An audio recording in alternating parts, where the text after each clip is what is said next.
A Tale of Redemption. Once upon a time, in the bustling kingdom of Valdor, there lived a man named Cedric. He was the richest merchant in the land, known for his cunning business sense and immense wealth.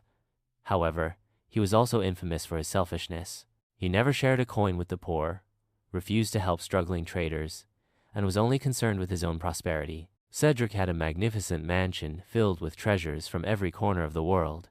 His vaults overflowed with gold, but his heart was empty of kindness. The people of Valdor despised his greed, yet they had no choice but to do business with him, for he controlled all the trade in the kingdom. One evening, as Cedric sat counting his riches, an old woman dressed in tattered rags knocked on his grand door. "Please, kind sir, I am hungry and have nowhere to sleep. Could you spare a little food or a warm corner?" she pleaded, her frail hands trembling in the cold.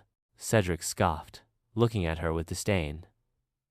"Why should I waste my wealth on someone who has nothing to offer me? Begone, old woman," he barked, slamming the door in her face. That night, as Cedric slept, he had a strange dream. He found himself in a vast empty desert, carrying a sack full of gold. The scorching sun beat down upon him, and his throat burned with thirst. He wandered for hours until he saw a small well. A man sat beside it, drawing water in a cup. "Please, sir, may I have some water?"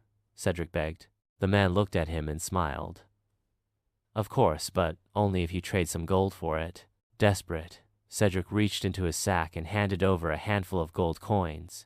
But the moment he did, the gold turned into dust, slipping through his fingers. He tried again and again, but each time the gold vanished. The man shook his head and said, "Gold is worthless when your heart is empty. Only kindness can quench your thirst." Cedric woke up with a jolt, drenched in sweat. The dream haunted him, but he brushed it off and continued his selfish ways. Days later, a terrible famine struck Valdor. Crops failed, and people starved. Merchants suffered great losses, but Cedric, having stored enough supplies, raised his prices so high that only the wealthiest could afford food. The poor, desperate and hungry, begged for mercy, but he remained unmoved.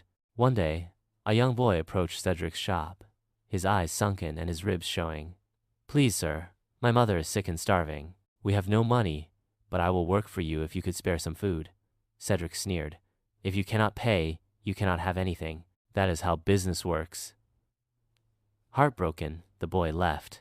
That night, the old woman Cedric had turned away appeared in his dreams again. This time, she stood in front of his mansion, watching as flames consumed it. "You built this house with greed and selfishness, but can you buy back the love of the people?" she asked. Cedric panicked and tried to douse the flames with his gold, but the fire only grew